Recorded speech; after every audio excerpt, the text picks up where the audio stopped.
रानी का आज शादी के बाद पहला दिन था। बहुत सपने देखे थे उसने, पर सुबह होते ही टूट गए। सासू माँ ने उठते ही बोल दिया कल से जल्दी उठना।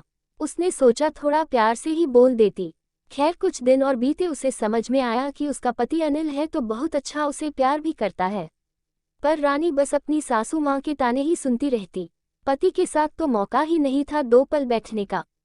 मेरे बेटे के लिए ये बना दे, उसके महंगे कपड़े हाथ से धो, सुबह जल्दी उठा करो, तैयार होकर रहा करो। दिन भर यही कुछ सुनती रहती। कभी अच्छा बोला ही नहीं। अनिल सब देखता पर चुप रहता। क्या करता वो भी? माँ को बोले तो पत्नी नाराज और पत्नी को बोले तो माँ नाराज। पापा बीच में पड़ते नहीं थे। 1.5 साल बाद रानी और अनिल के यहाँ बेटा हुआ। सब खुश थे, पर रानी के सास का वही हाल था। रानी अब कभी कभी सोचती कि ये बच्चा ना होता तो वो ऐसे खड़ूस आदमी के साथ रहती ही नहीं। रानी पागल सी हो गई थी। रानी, बच्चा, घर, काम, ऊपर से सासू माँ। रानी सूख कर कांटा हो गई थी। अनिल ने टोका भी तो उसने कहा कि घर के कामों के लिए मैड रख ले जब तक छोटा है बच्चा। पर सासू माँ ने मना कर दिया। अनिल सब समझता था कि घर में चल क्या रहा है, पर उसका फायदा। रानी चिड़चिड़ी हो गई, उसके दिल में सिर्फ कड़वाहट भरती जा रही थी। एक दिन जब अनिल ऑफिस से आया और सबको बताया कि उसको ऑफिस से नई साइट मिली है जो घर से बहुत दूर है, 2 घंटे आने जाने में लगेंगे। सबको चिंता हुई। इतना ट्रैफिक है, पहले ही वो लेट हो जाता है, इतनी दूर कैसे जाएगा। अनिल के पापा ने राय दी कि वही घर लेकर रह लेना चाहिए अनिल और रानी को। रानी सब सुन रही थी, उसकी आंखों में चमक आ गई। सासू माँ को ये बिल्कुल अच्छा न लगा। अनिल ने समझाया कि बहुत देर हो जाया करेगी आने में, इतनी गाड़ी कैसे चलाऊंगा। रानी की सासू माँ को लगा बेटा परेशान होगा। बेटे की तकलीफ देख वो भी आखिर मान गई।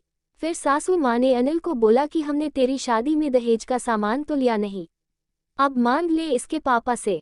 शिफ्ट करेगा तो सामान तो चाहिए ही। अनिल ने माँ को बताया कि कंपनी फर्नीचर सहित घर दे रही है, तो क्या मांगू। रानी और अनिल दोनों एक दूसरे के लिए बहुत अच्छे थे, ये बात दोनों जानते भी थे। लेकिन अनिल माँ के मामले में लाचार था। माँ को दुखी कैसे करे, सब जानते हुए भी दोनों के रिश्ते में दूरियां आ गई थी। आखिर वो दिन आ गया जब अनिल और रानी अपने नए घर में चले गए।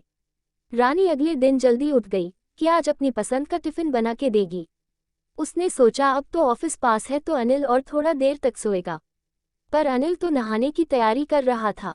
रानी ने उससे कहा कि ऑफिस तो पास है, क्यों इतनी जल्दी तैयार हो रहे हो। अनिल मुस्कुरा के बोला, नहीं रानी, ऑफिस तो वही है जहाँ था, अब दूरी बढ़ गई क्योंकि हम यहाँ आ गए, तो जल्दी निकलना होगा अब। रानी को कुछ समझ नहीं आया। वो आगे बोला, रानी मैंने झूठ कहा था, मुझे कोई नई साइट नहीं दी गई है, यहाँ तो बस तुम्हारे लिए आया हूँ। तुम्हारा ढलता चेहरा मुझसे देखा नहीं जा रहा था। रानी हैरान थी कि अनिल ने इतना बड़ा कदम उठा लिया और वो कितना गलत सोच रही थी। अनिल आगे बोला, रानी अगर माँ को बोलता कि मुझे उनके साथ नहीं रहना तो उनको दुख होता। इस उम्र में उनको क्या दुख देता। मैं जानता हूँ रानी, तुम पर क्या बीती है, सब देखता था मैं, पर क्या करता, दोनों को ही दुख नहीं पहुँचा सकता था। माँ की ये उम्र नहीं कि वो बदल जाए। तुमने भी वादा किया था कि हमेशा खुश रखूंगा। बच्चे के लिए माँ और माँ के लिए उसका बच्चा, दुनिया में हमेशा सबसे अच्छे होते हैं एक दूसरे के लिए। उन्होंने तुमको नहीं अपनाया, पर मैं तो उनकी औलाद हूँ।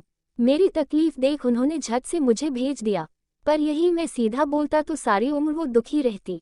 मुझे लगा कि हमारे बच्चा होने के बाद माँ बदल जाएगी, पर ऐसा कुछ नहीं हुआ। तुम बहुत अच्छी हो रानी, तुमने बहुत सहा, उसके लिए माफ कर देना माँ को और मुझे। पर अब तुम्हारी बारी है खुश रहने की, अब मेरी बारी है तुमको खुश रखने की। थोड़ी देर हुई है मुझसे, लड़के फंस जाते हैं कभी कभी माँ और बीबी में, पर तुम समझोगी मेरी मजबूरी। मुझे यकीन है हर 2 हफ्ते में मिलने चले जाया करेंगे और रात को वापस आ जाएंगे। रानी को यकीन नहीं हो रहा था। सारा घर का सामान अनिल ने अपने पैसों से लिया था। तभी अनिल हंस के बोला, अच्छा सुनो, सोसाइटी के गेट पर मैक के लिए कल कहा था, आएगी तो तुम देख लेना। राशन तो मुझे लेना आता नहीं, जरूरी चीजें रख दी है, बाकी तुम नीचे दुकान से ऑर्डर कर देना, वो दे जाएगा। और सुनो, अपनी पसंद का टिफिन बना दो। रानी खड़ी होकर सुन रही थी। बस या तो इंसान खुशी से नाचता है या बिल्कुल चुप हो जाता है। रानी के साथ भी यही हुआ। उसको उम्मीद ही नहीं थी ये दिन कभी आएगा। दोस्तों, अनिल का फैसला आपको कैसा लगा जरूर बताएं। और साथ ही साथ वीडियो को लाइक शेयर जरूर करें।